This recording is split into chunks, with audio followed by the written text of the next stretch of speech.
Ya, yang pertama pasti kita harus menyelesaikan apa yang sudah kita rencanakan sesuai dengan kalau di kami di BUMN itu ada namanya RKA, Rencana Kerja dan Anggaran, dan ini yang harus kita fulfill, yang harus kita ini karena ini janji kita juga kepada pemegang saham.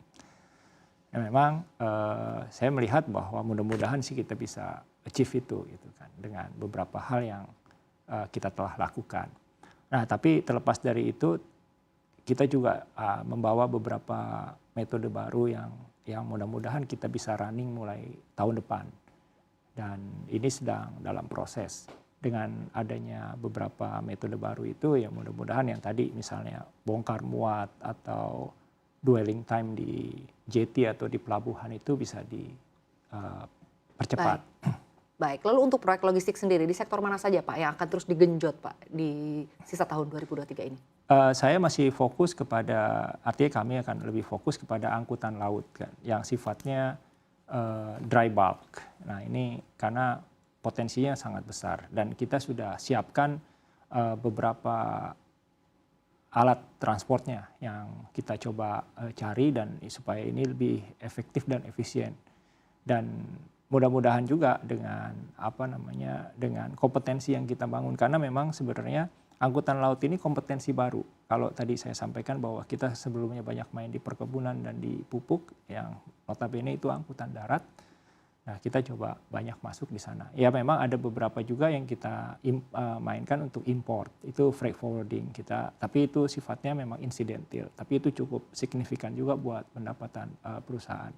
Nah, coba benar-benar kompetensi yang kita bangun itu karena kita bicara logistik ini kan bukan cuma bicara angka dan uang, tapi bagaimana kita menyiapkan SDM juga yang punya kompetensi yang akhirnya nanti bisa bersaing tidak hanya dengan perusahaan lain, tapi juga secara global gitu. Nah ini sudah kita bangun dan mudah-mudahan makin lama makin kuat. Dan VTP juga sesuai dengan namanya juga Varuna Tirta Prakasa. Varuna itu saya pikir kurang lebih dari kata Baruna. Baruna itu kan dewa laut gitu kan, Varuna, terus Tirta air gitu kan. Jadi dewa laut di air gitu kan, yang perkasa. Ya, jadi saya coba kembalikan kalau bahasa yang sering itu kembali ke kita gitu kan. Kita balikan bahwa kompetensi kita coba di angkutan laut. Walaupun tidak terbatas kepada apa yang sudah kita lakukan, tapi bayangan saya angkutan laut ini punya potensi yang sangat besar. Dan angkutan laut ini sebenarnya logistik yang paling murah dibandingkan dengan trucking, apalagi dibandingkan dengan udara, ini jauh lebih murah. Baik. Jadi kalau dilihat dari biaya begitu ya, untuk angkutan laut ini memang lebih murah jika dibandingkan dengan yang lainnya begitu Pak. Lalu mengenai perusahaan sendiri, Perseroan sebetulnya apakah memang selama ini sudah bekerja sama dengan perusahaan logistik luar negeri dan juga jika iya, sebetulnya perkembangannya sudah seperti apa Pak? Pastinya kalau kita jadi logistik ini adalah suatu usaha yang nggak bisa sendiri. Semua ini harus saling saling mensupport. Kita bisa bayangkan misalnya kita memproduksi plastik misalnya di Tasikmalaya, mau kita ekspor ke Eropa. Dari Tasik kita harus bawa ke pelabuhan. Nah itu bawanya pakai apa? Pakai truk. Dari pelabuhan nanti perlu gudang. Gudangnya punya siapa?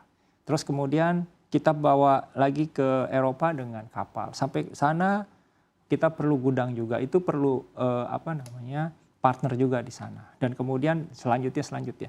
Nah ini nggak mungkin kita kerjakan sendirian. Jadi sebenarnya VTP ini atau perusahaan logistik itu sebenarnya seperti IO atau kalau saya contohin itu kayak travel agent. Kalau misalkan kita mau pergi ke Eropa, kita mau paket mana nih? Ya kan? Pasti travel agent nanya, mau paket mana? Paket koper atau paket backpacker gitu kan.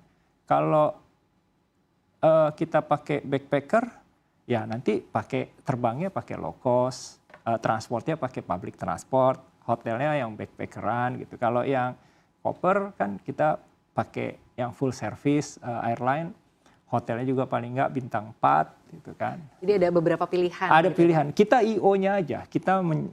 Nah, sebagai IO ini kita harus berpartner. Kita kan harus partner sama airline ini, partner sama hotel ini, partner sama ini. Banyak sejauh partner. Ini perkembangannya tetap baik ya Pak? Artinya tetap kita positif ya? bahkan partner kita terus bertambah. Kemarin misalnya kita beberapa waktu sekarang ini sih kita sedang melakukan impor dari Austria, ya kita gabung dengan, kalau ada beberapa perusahaan yang kita ajak join di situ, ada Dugro dari Jerman, ada Hansa Meyer, ada beberapa. Jadi artinya kita juga terus berkomunikasi atau berkolaborasi dengan perusahaan-perusahaan di dunia. Baik, lalu Pak, seiring dengan transformasi digital ya, kita terus didorong begitu ya untuk melekat begitu sekarang dengan digital. Apa-apa sekarang semuanya serba digital begitu ya Pak. Nah, lalu peranan digitalisasi dalam sektor logistik ini sejauh ini sudah seperti apa Pak? Ya, ini satu hal yang buat saya sebenarnya ini memudahkan juga. Buat saya, nah kalau dulu misalnya kita mau kirim barang, misalnya kayak kita melakukan impor lokomotif dari Austria. Barang udah sampai mana? Nggak bisa bohong, tinggal dibuka ada dashboard, oh di sini nih titiknya segala macam, kecepatannya pun ketahuan, kecepatan kapalnya itu ketahuan dan perkiraan lebih mudah dimonitor, lebih mudah tracking, dan buat customer juga lebih confidence karena ditanya barangnya di mana, kita tinggal screenshot aja foto, nih kasih dia, ini bos sudah sampai sini, gitu kan. Nah hal-hal seperti itu juga berlaku di beberapa, misalnya untuk tracking, untuk truk kita itu nggak bisa nih bohong, kok truk diem? Kita bisa langsung telepon. Itu kenapa truk diem? Harusnya jalan bukan, gitu kan? Harusnya. Nah ini di mana posisinya bergerak apa diam itu ketahuan. Baik, jadi artinya digitalisasi ini memudahkan kita juga untuk tracking, gitu, sudah sampai mana nih proses pengiriman, Pak ya. Tapi berbicara mengenai persaingan, setiap usaha begitu Pak pasti ada persaingan. Jika dibandingkan dengan swasta Pak, sebetulnya perusahaan Bapak sendiri atau perseroan ini menghadapi persaingan di sektor swasta ini seperti apa sampai dengan saat ini? Nah ini ya memang seru juga nih. Kalau ditanya sekarang VTP ini malah customer-nya 80% swasta dan 20%-nya BUMN. Jadi kalau kita bicara dari situ tentunya dapat gambaran dong bahwa kita bisa compete juga dengan swasta. Nah dari persaingan yang ada itu memang logistik ini bisnis yang sebenarnya sangat gampang karena banyak, wah gue juga bisa mitu produk lah, gue juga bisa ngerjain kayak gitu. Tapi ternyata di dalam perjalanan nggak segampang itu. Bahkan banyak banyak lika-liku yang kalau kita salah malah kejeblos, ketipu, atau ya bahkan di dalam urusan logistik ini kalau bicara kita ke polisi pengaduannya banyak banget karena yang kena tipu tuh banyak juga. Waktu saya pertama kali terjun ke sini juga pusing juga, loh kok banyak banget aduannya ya, gitu kan.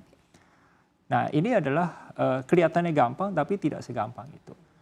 Tapi apa yang kami lakukan karena logistik kami tidak last mile, tidak ke customer langsung, artinya tidak retail, kita B2B. Jadi logistik yang kita lakukan ini lebih mudah gitu. Jadi tidak perlu sistem teknologi yang terlalu complicated gitu. Cukup dengan beberapa digitalisasi yang kita inikan itu sudah bisa jalan. Tapi beda dengan beberapa perusahaan logistik yang last mile. Kan kita tahu jamur sekarang banyak banget itu kan yang sampai bahkan kalau kita mau kirim barang aja tinggal klik gitu kan, dari sini ke sini keluar tuh siapa, ini 1000, ini 999, ini 900 atau ini sekarang kita pilih sendiri gitu kan. Nah kita nggak sampai di situ, kita lebih kepada tadi kita handling manajemen delivery-nya, dan kita bisa report kepada customer. Customer juga lebih confident dan happy. Misalnya tiba-tiba ada badai gitu kan, itu kemarin gimana angkutan kita masalah nggak? Aman bos, ini kapal lagi berlindung di sini gitu, jadi nggak kena badai. Baik, jadi kalau berbicara persaingan saat ini sebaiknya lebih baik bersinergi begitu Pak untuk menghasilkan sesuatu yang lebih baik dan utamanya untuk bisa meningkatkan sektor logistik ini semakin menarik lagi. Nah kalau dari perseroan sendiri, ini target atau strategi apa yang ingin dicapai Pak? Artinya untuk kedepannya, untuk baik untuk jangka pendek maupun jangka panjang. Jangka pendeknya tentunya bagaimana kita paling nggak bisa mengejar target-target yang sudah kita buat sendiri.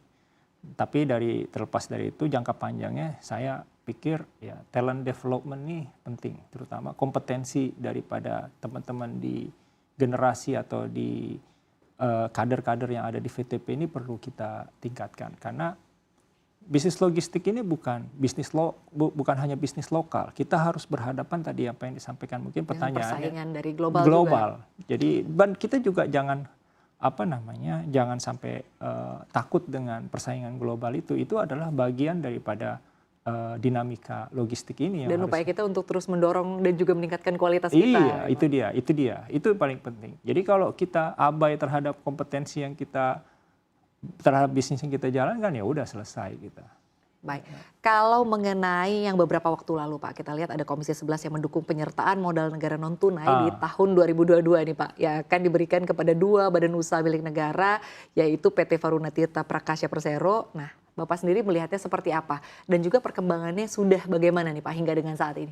Jadi memang teman-teman di VTP ini udah berharap lama nih, karena kita sampai sejauh ini kantor kita nih nggak punya kantor yang tetap, karena selama ini kita sewa kantornya. Nah, dengan adanya ini mudah-mudahan ini menjadi kantor pusat kita dan ini menimbulkan kepercayaan buat kita. Kalau selama ini mungkin kita bawa menerima tamu atau segala macam, ya agak lebih nanti dengan kantor baru ini, karena yang di PMN-kan ini kantor ya, berupa kantor. Ya kita lebih confidence, kita bisa invite beberapa customer kita untuk datang. Ini loh kantornya bener ada gitu. Ini bukan kantor-kantoran, karena beberapa customer juga dan juga investor tentunya, ya, nanti berdampak ke investor juga. Dan beberapa tadi mitra kita yang dari luar negeri juga pengen datang. Lucu juga, mereka lebih senang ketemu di kantor daripada di kafe gitu kan. Beda dengan kita kan, ya, ketemu di luar aja, ayo udah ayo. Tapi kalau mereka ternyata enggak, kita mau ke kantor aja. Rupanya itu know your customer gitu loh. Jadi mereka bagian daripada membangun kepercayaan juga ya Pak ya.